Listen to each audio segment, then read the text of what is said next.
Okay, everybody, so my name is Eldee Stephens. I'm a beta tester for AmigaOne and Hyperion, and hopefully I will continue to be a beta tester after this afternoon. I did get permission from Trevor and Matthew to show you all some stuff here with the current state of the Tabor, and it's been a topic that's been going on forever because it seems like we've been waiting forever for this thing. And let me just show you all what we're talking about here.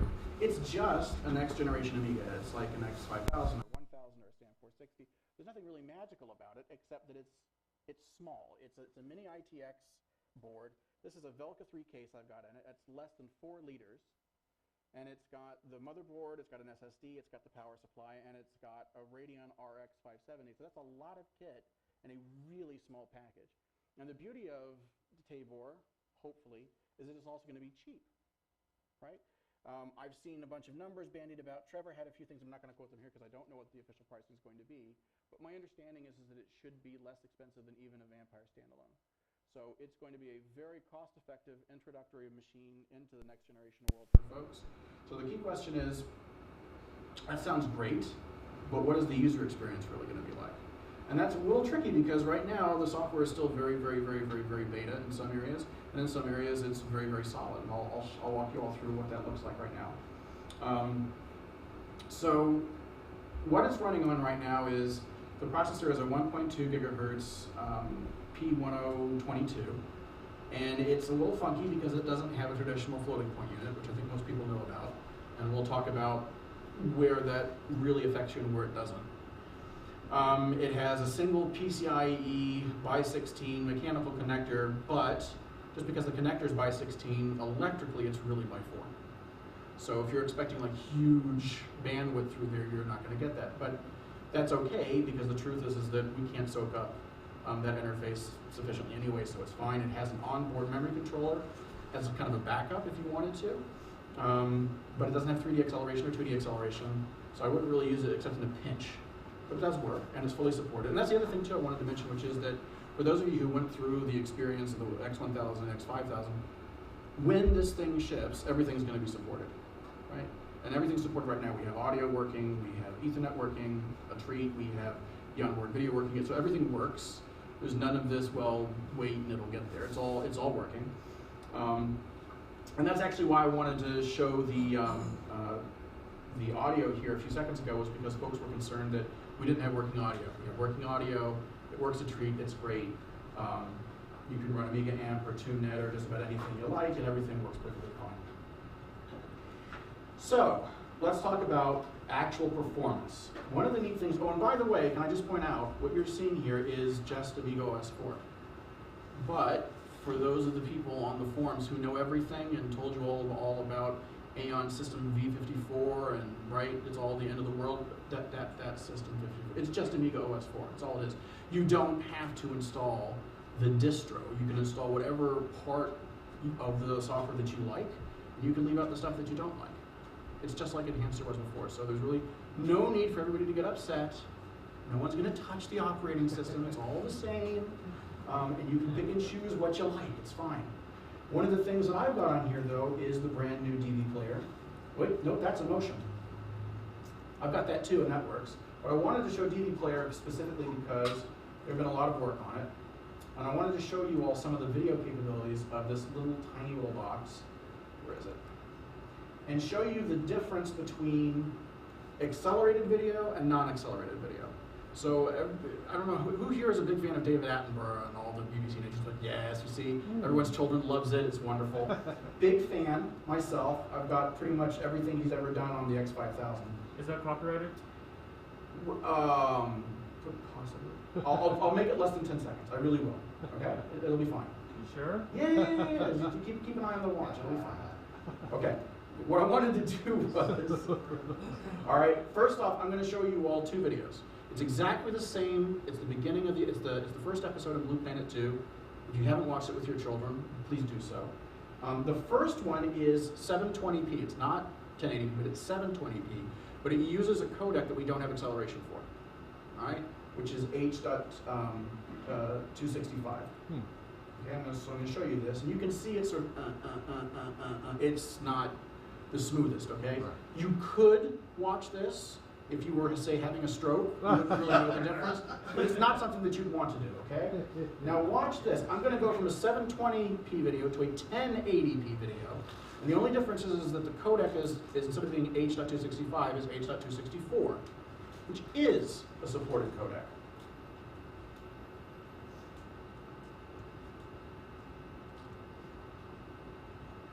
Okay, so what I'm going to do now, I'm going to skip ahead here a little bit. It gives a second to cache up. Hopefully not crash. And there you go. Smooth as silk, no dropped frames. It's all good. All right, and that's 1080p.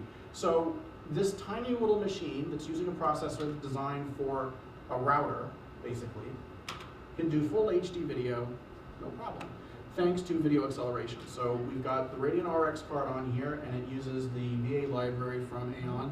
It's included in System V54, which apparently is the end of the world. When you buy the end of the world, you'll have this capability with you, and you'll also soon be able to have it on Radeon HD cards as well. Okay? And by the way, this is going to be kind of a theme throughout the Tabor experience, which is that software that is optimized runs great. Software that isn't optimized depends. Okay? For most things that you're going to run into, the floating point emulation stuff isn't going to bother you. You'll never notice the difference. I mean, even with stuff that does use floating point calculations, and I'll go over to Digital Universe, for example, right? And for me, this is absolutely key. I will not buy an Amiga if it doesn't run Digital Universe. This is like the main reason why I got into Amiga computing in the first place. And it draws very quickly. You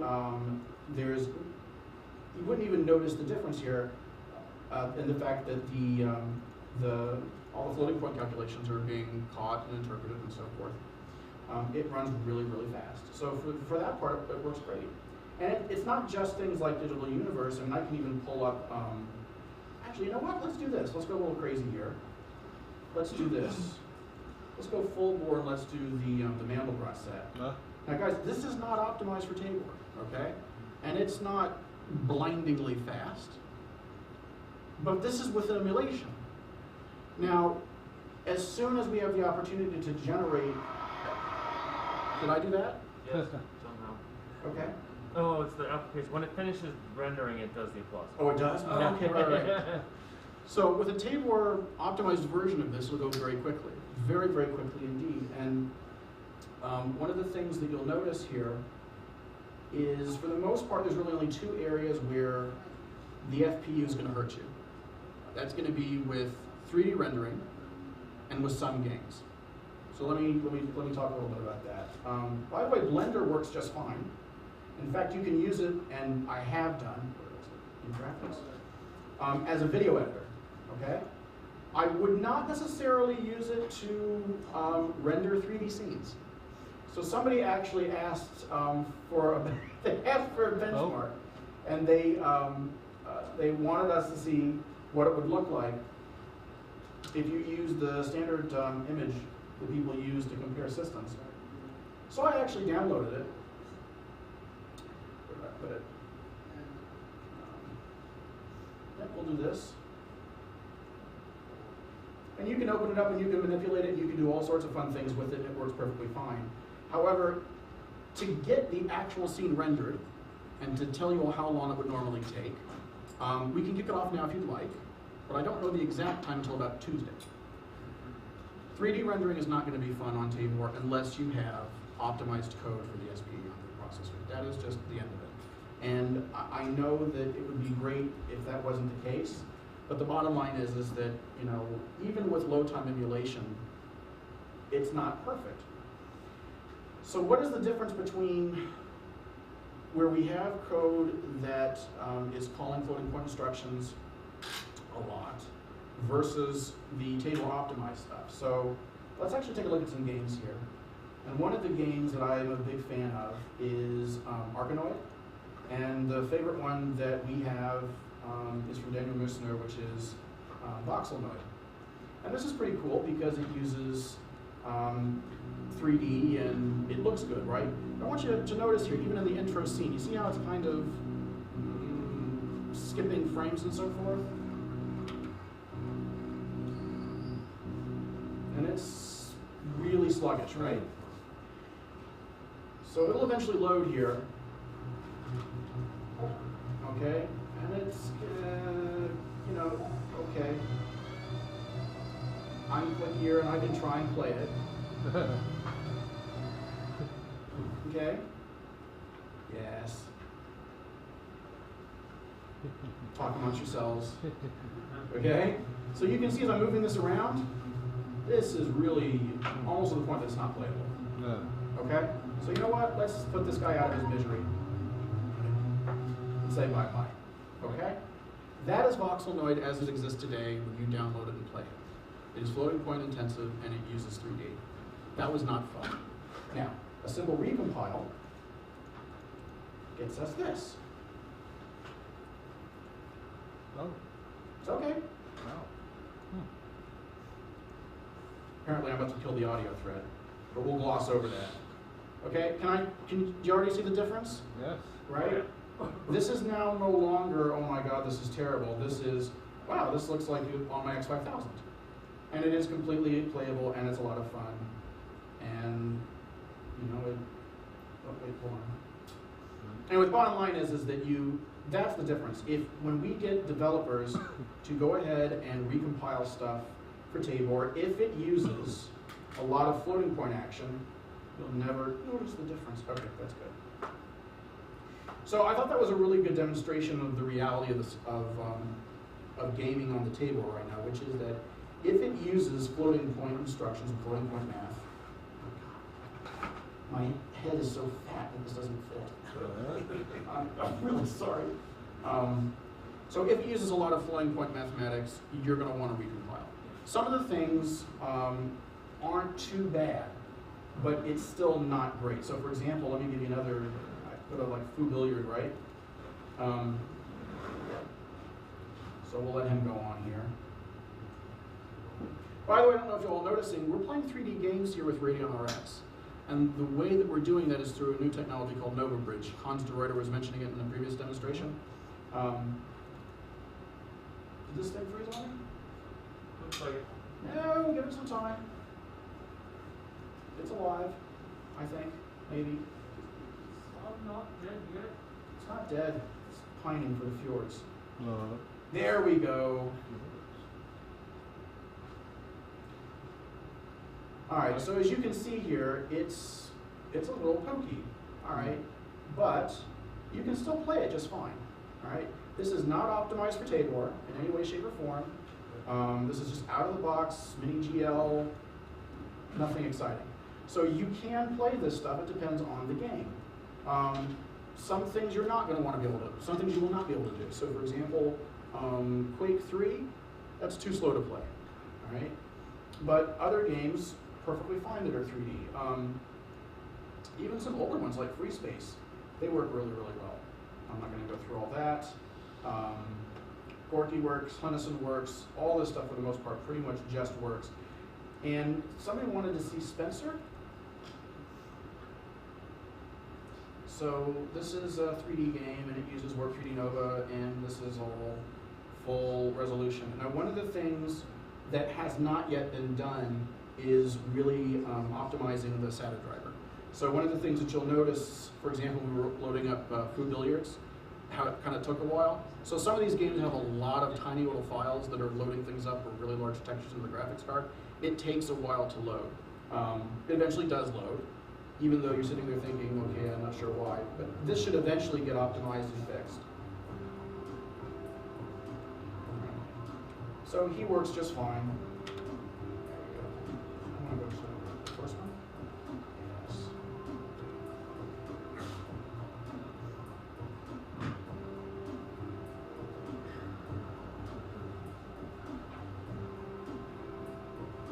While we're waiting for that, someone. Did they have a question? Yeah, because you keep talking about SP and FPU, someone asked on the channel, can you add an FPU via PCIe?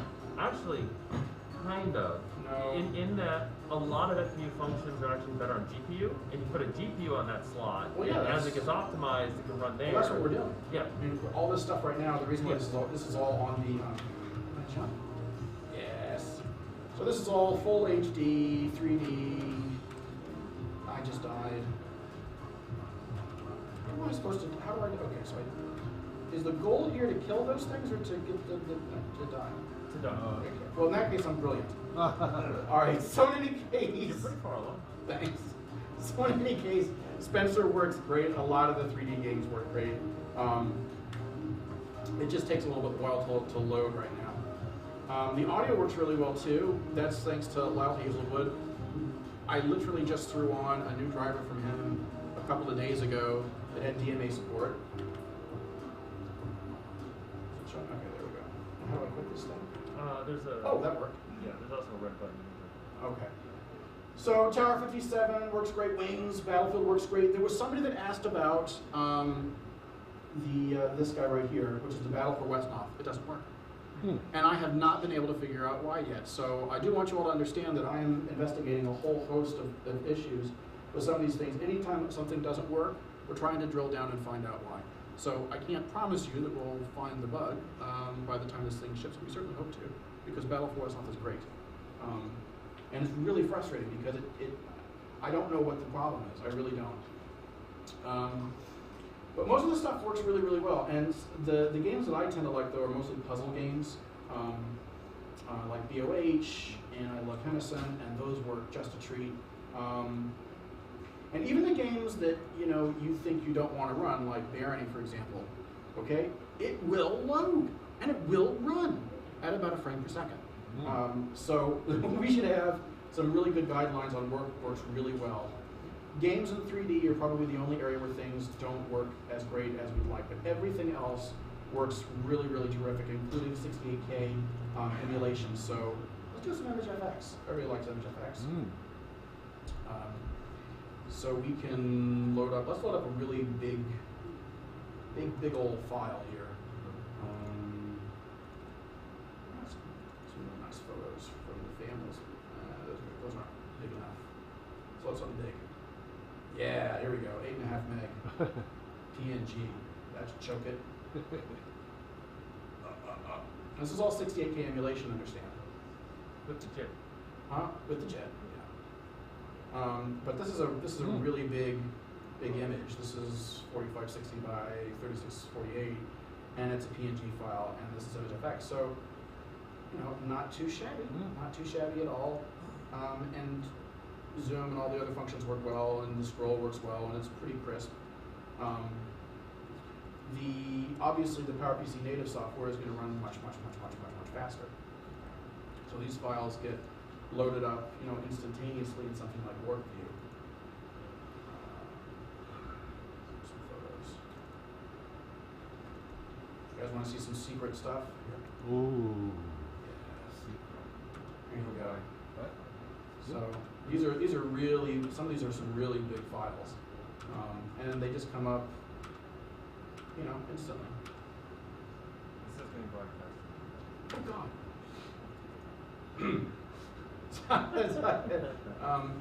By the way, my name is Joseph Smith, and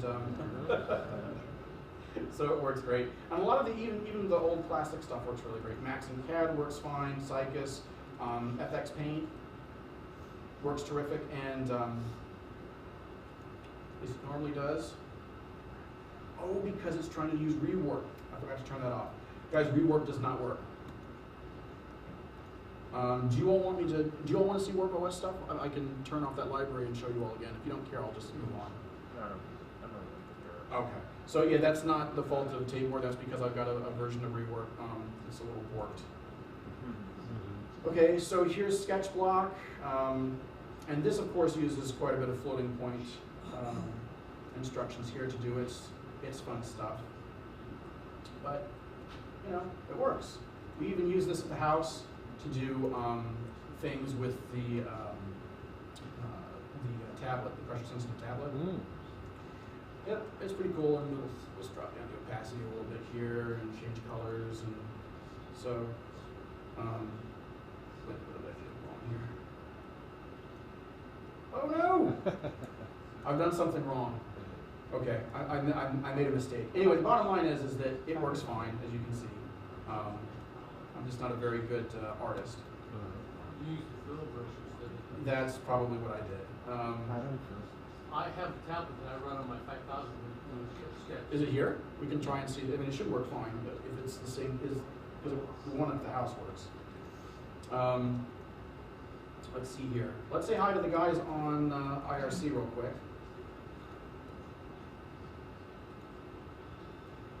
By the way, the Ethernet driver here is really, really fast. It takes advantage of the onboard DPA engine, and you can get some really cracking file transfer numbers. It's really nice. Let's see if we can, there's an Amiwest channel, right? Mm-hmm. So, you got IRC going here. Let's see the latest stuff from the news groups. Does anybody still use News Coaster? Robert, do you use it on your Amiga? But you still post on the Usenet groups on occasion. Yes, I do. Announcements for your user group stuff. Oh, what is that? Oh, I don't have enough USB ports right now. I need to get a splitter. We can do that afterwards. So while that's going, we'll keep going here. All the web browsers work great. People were very curious to see what it's like running the web browser on here. And for the most part, it works really, really well. I'm going to go ahead and abort this because this is going to take too long. Yep. So there you go. There's your Usenet. Yes, you want to quit. Let's go to Amiga World. Let's discover the end of the world here. This is usually where it's announced. Here we go. Ooh, I love this thread. Which one is that? This one's the is it game over for OS4? Oh, They've been debating yes. processor architectures for the past 2 months. I haven't followed that through. This thing's comedy gold, man. So yeah, so the scrolling works fine. Oh. It is not going to be as fluid as a web browsing experience on, say, an X5000 or obviously a PC, but it is a darn sight faster than my SAM. And I'd also argue that it's a lot more stable. I mean, one of the things, I don't know if you all noticed here, but for example, we had that crash in the rework library, the audio thread died or whatever else, and you'll notice that everything is still running here. I didn't die and choke, and now that I've said that, it probably will happen. But all this stuff, yeah, all this stuff works. The Twitter client, even this guy right here, the Dizzy torrent, which is where I got which is where you could get materials to watch on the player. But not play them on YouTube. No, I'm not going to. But the point is that it works a treat, and this is actually a 68K program. It's not even OS4 native. It works great. All this stuff does. Let's see some of the other stuff here. By the way, can I just do a quick plug for Andy Brode's A organizer? This is actually really, really cool stuff. He has the ability here, you can actually sync up with Google Calendar. So there's some really neat integration techniques here. And I think that's available for purchase on AmiStore. And AmiStore also works on this, obviously. And we've got spreadsheets that work great. This is Ignition. This is actually a native one. I was just the other day, I was trying to calculate the mentions of OS4 programs in Amiga Future because it felt to me like a lot of that content was starting to go away, and I wanted to be able to demonstrate that in data. Yeah, I'm a pretty boring guy. You probably don't want to find me around for dinner. But even some of this classic stuff, let me just, now this is going to be interesting. I'm going to see if we need to reset when I do this. Sure. Because this is going to use an old screen mode. Let's see, did it come up? Yeah, you're still there. Right? Yeah. Okay. So this is actually the contents of the inventory over at SoftHut. Right? So I used final data to do a lot of this stuff. We had all these bins, and I was going through it.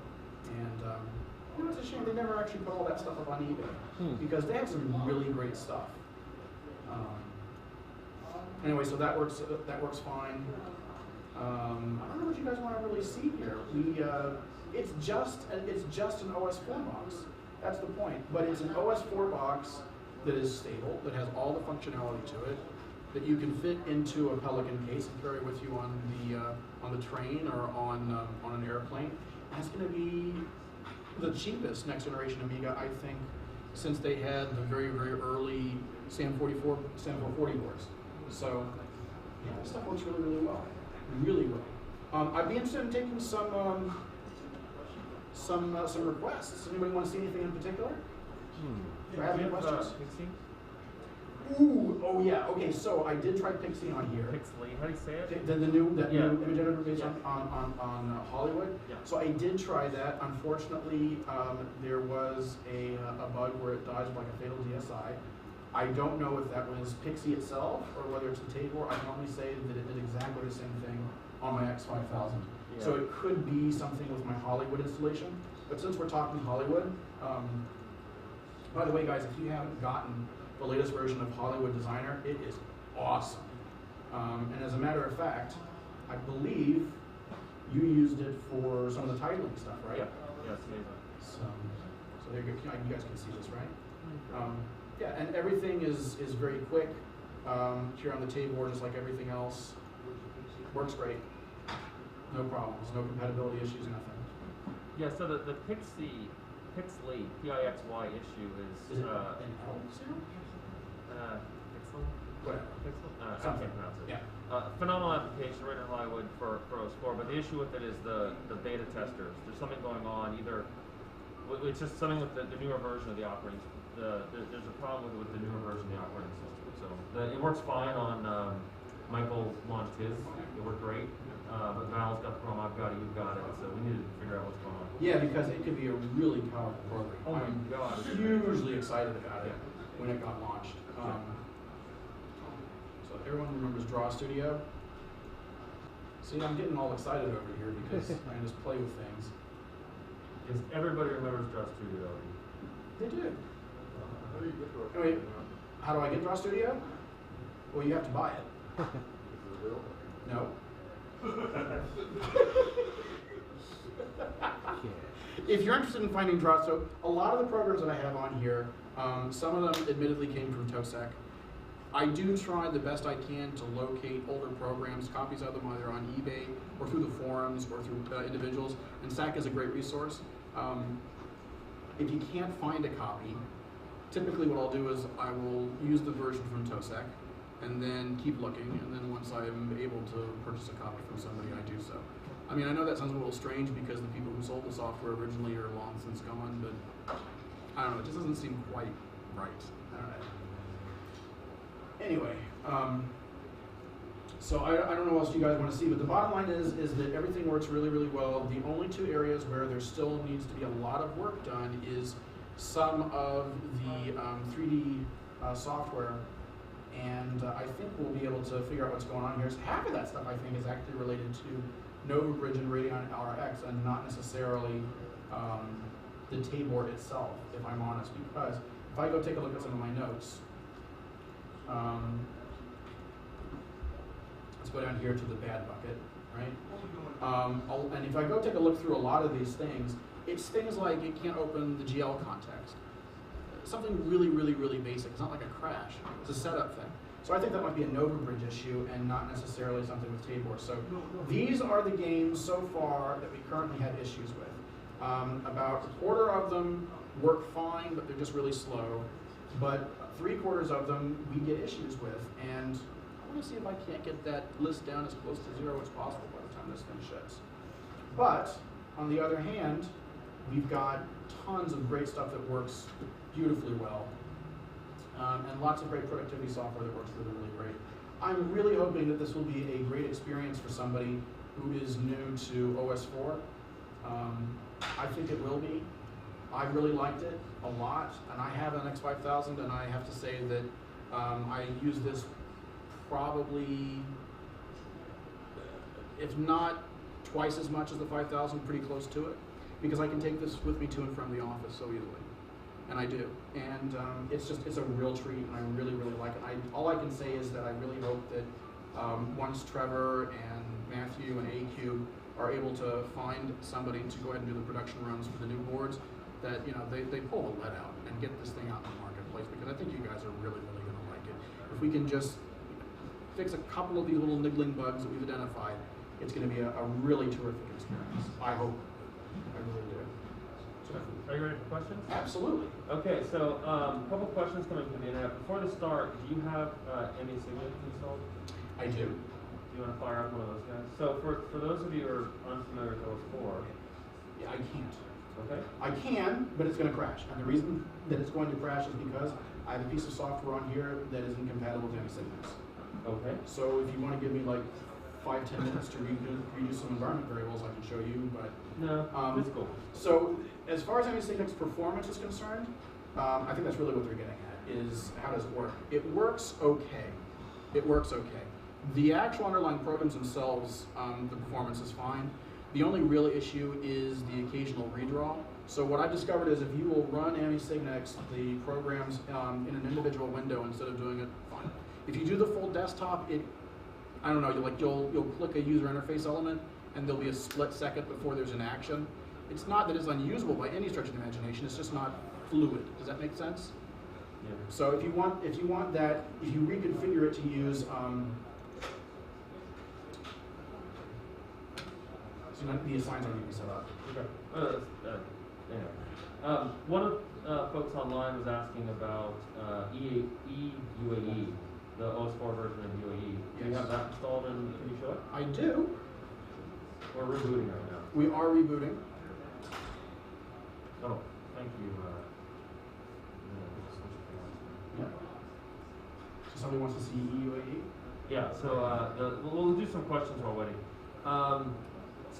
Eric again, Peter Erickson asks, you've been using it for a while, Eldee A1222. Yes. Trevor and Steve said yesterday, the OS4 user base needs to grow. Do you think the A22 will attract the Linux crowd? No. Okay. I don't. And I don't think, I think it's going to be difficult to attract anybody to next-gen Amiga computing or even classic Amiga computing if you didn't already have some tie to the platform. Now I say that actually having been somebody who came to the platform having absolutely no tie to the Amiga until 2010, so it seemed to be backwards. But no, I don't think having this available is going to offer a flood. I do think that it is an absolutely fantastic opportunity for people who used to use Amiga, or people who currently use 68K Amigas or Amigas under emulation, to get the Amiga experience, but much faster with much more capabilities in terms of graphics, internet connectivity, and modern productivity software. Okay. The next question is, have you heard anything about Hyperion's games like Shogo Mad being recompiled for SPE optimization? That I haven't heard, but I'm not in the loop on that. I would say that most of Hyperion's games work pretty much out of the box, actually. So, for example, Heretic works. Free Space works great. Really? I think that's going on. Yeah, We'll talk later. we can do that now, actually. On my Xbox. You're kidding. No, I haven't. Is this the latest version? Did you buy a new one, or is this the older one? No, this is the latest version. Okay. Yeah, in fact, I'm actually running it with Mini-GL instead of the software thing. But yeah, it looks fine. Shogo, on the other hand, is a bit of an issue. That's the problem because rework is not currently compatible with Tabor. So you need that in order for it to work. I think that's right. Or you know what? Didn't they re-release it for OS1 later? They did. So you know what? I haven't tried it. Yeah, nor have I have tried it. Sorry, everyone. I'm having too much fun talking to Eldee over here. Sorry. So as you can see, my The intro looked great, by the way. I was thank you. Yeah, it works fine. Very cool. Yes. So we'll have to work with you on that for what's going on. Yeah, so this works fine. The next question, and you kind of answered this, so I'll answer it. Steve Levinson on YouTube says, I hope these new A1222s, it likes the idea of a low-cost OS4 box. As Eldee already said, the target price is going to be less than a Vampire standalone.